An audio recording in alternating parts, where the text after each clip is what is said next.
For years, we have seen so much infighting between the Bitcoin maxi community and also the XRP maxi community. And it's all over the idea of, are we going to see, XRP replace Bitcoin, or, oh, there is no need for XRP because of Bitcoin and all this nonsense.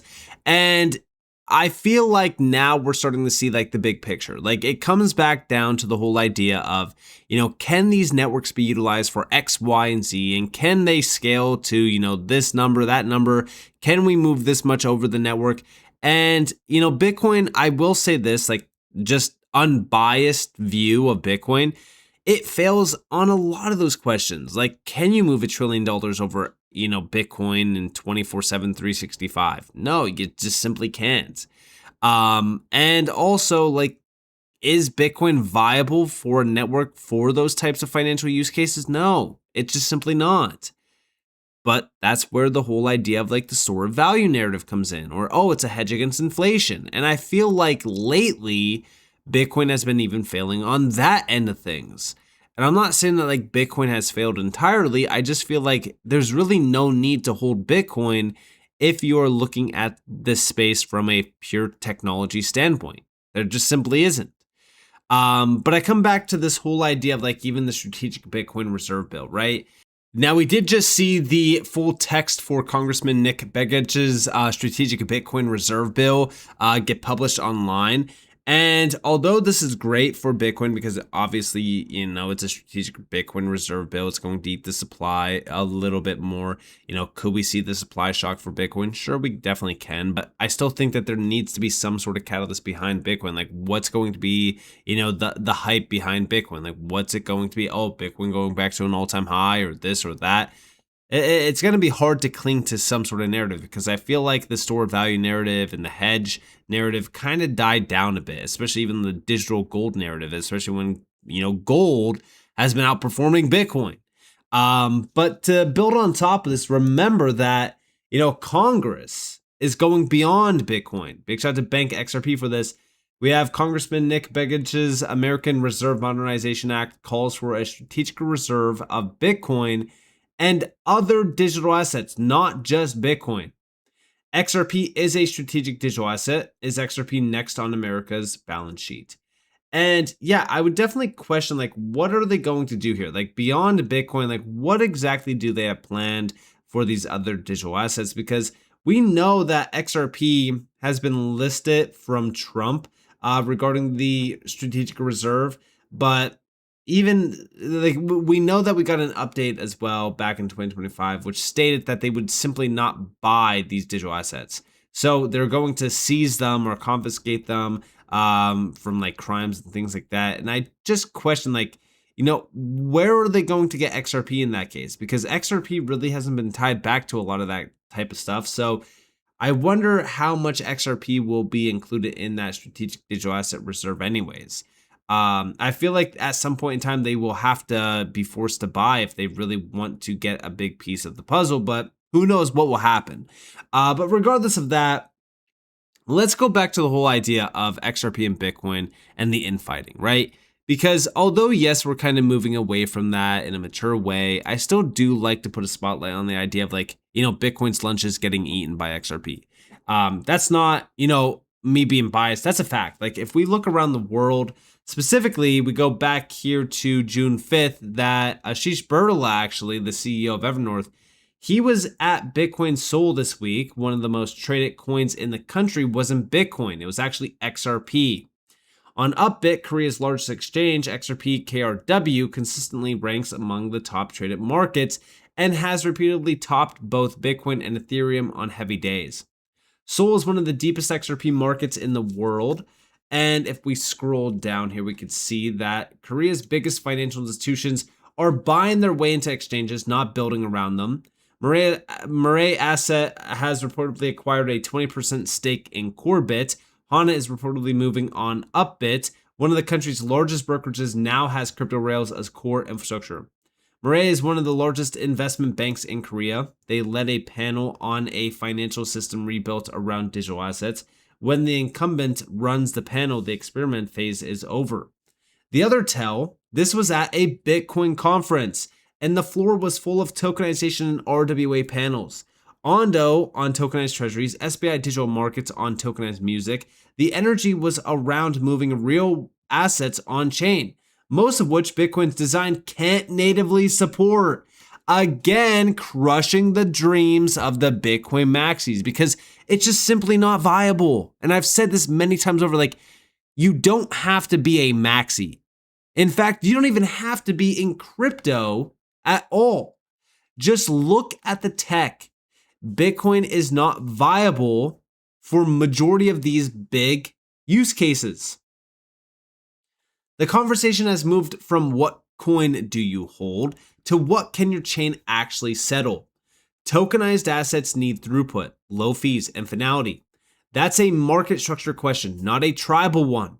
And despite the crypto winter headline, Seoul felt like summer. Rooms packed, conversations deep, real builders working the intersection of crypto and AI. And yeah, we are starting to move away from the whole, hype and speculative cycles. We're now looking at true utility. Also, a personal highlight, meeting members of the Korea XRP community like Time Leverage XRP, aka Mr. Moon. The ecosystem strength comes from people who show up for years with no audience. Thank you. Takeaway: the institutions are no longer asking whether digital assets belong in the system. They're deciding which infrastructure to build on. That shift is what we've been writing about all year. And yes, the infrastructure is being chosen, and Bitcoin is not it. I hate to break it to anyone out there that is still a Bitcoin maxi. Like, I'm sorry, just look at the facts. Bitcoin has done well. Do I think that it will remain in like the top 10? Sure. I just don't think that it's going to be number one. I just don't see a future where it is number one. And remember that XRP outside of Bitcoin, XRP is like the only other cryptocurrency that has remained in the top 10 by market cap since 2014. XRP is a very dominant currency. I've said it many times over. XRP is resilient to a lot of things, including even a full-scale lawsuit from the SEC where XRP was delisted from every single exchange. XRP is wildly strong in this space, but it's also because of the utility aspect. I feel like for years, even going back as far as like 2020 and 2021, the true utility behind XRP has been overlooked and underappreciated for so long. And that's why when we look at this world that we are headed into around crypto, I do think that XRP is going to steal the show. When we also look at the ETFs, in May, Bitcoin ETFs recorded $2.4 billion in net outflows. XRP ETFs drew in $132 million in net inflows. Same market, very different thesis. Countercyclical inflows are how asset categories can mature. You start behaving differently from the rest of the market when you start being used for different reasons. XRP is being positioned as a financial settlement rail, an RWA layer, and an on-chain infrastructure play. Those use cases don't respond to the same signals as Bitcoin. The adoption drivers are utility-based, not purely correlated to broader crypto sentiment. Cumulative XRP ETF inflows now above 1.4 billion since launch. The flow data is starting to look like a separate asset category. And yes, this is very important. We are starting to see XRP truly being positioned as that dominant financial settlement rail, even an RWA layer, and even an on-chain infrastructure play. XRP has a tremendous amount of utility compared to Bitcoin. And I feel like people are now starting to appreciate that. But it all comes back to the whole idea of, separating ourselves from Bitcoin. Will we finally see the XRP price mature? Because that's what we need. But this is a big outlook from Vaneck's head of research as well. Because what Vaneck's head of research is stating here, if we look forward 6 months to a year, eventually capital will rotate back to crypto with real utility. And that's the main focus.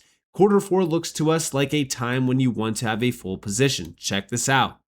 But what if this time is fundamentally different? And I know it doesn't feel good to sell at 60 when you could have sold at 120, but do you think we're going back up to those old highs?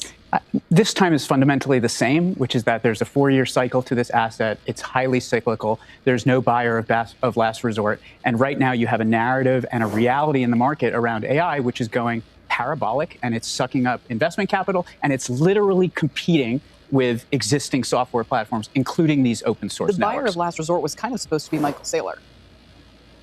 I don't get too concerned with leveraged entities that buy and sell these cryptos. It'll feel good on the way up, but when you have a downdraft, those leverage entities will get washed out, and that's kind of what's happening to MicroStrategy at the moment. If we look forward 6 months, 12-year, eventually these parabola will ease, and capital will rotate back to the software platforms that have real utility, that are selling at a reasonable discount. And we'll see, but Q4 looks to us like a time when you want to have a full position. The market will be discounting the election outcome. Yeah. We'll be able to focus on some of the money printing that will continue. To me, it was so compelling as an adoption story. And when it got so mainstream that the president was up there embracing it in court, I mean, you can't get more mainstream than that. And it's hard to imagine ever reaching that level of adoption velocity again.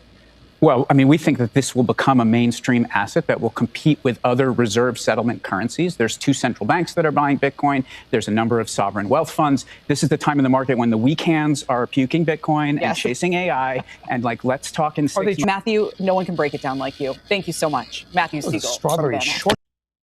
And yeah, I mean, I feel like that's exactly what is happening here, right? Like, I feel like a lot of people have been, selling crypto at a loss, chasing the AI boom, and eventually we will see that money come back. But it's hard to imagine Bitcoin being like the star of the show here. Like, if we are really looking at utility, I feel like we are getting hints at what's going to happen next. And I think that utility is the main show. I feel like for the longest time, Bitcoin has been a massive distraction. I've stated it many times over. And even back in the beginning of May, I stated that I really think investors in crypto need to step out of the price box they put themselves in. The chart is the distraction as well, away from what's happening. Prices of altcoins are still tied to the dominance and capital rotation, sadly. Until we completely decouple from Bitcoin-driven cycles, altcoin expansion from pure utility just simply won't happen. We just witnessed one of the most bullish XRP announcements in a very long time, but the price action is flat. It's not because the announcement means nothing, but it's because Bitcoin is chopping against resistance. If you're only looking for validation from price action, you will be disappointed until we see dominance and capital shift and altcoins and are in control of their own destiny. Prices today don't mean much. Prices after clarity, adoption, and utilization scales is the important time to be locked in on the charts. And yes, I agree with this statement. Like, when we think about what's happening here, the biggest moment for crypto is not going to be Bitcoin mass adoption. It's going to be when Bitcoin is no longer the driver. Because when utility takes over, which what we are hearing from a lot of players is that that's the case this year, that's going to be when everything changes.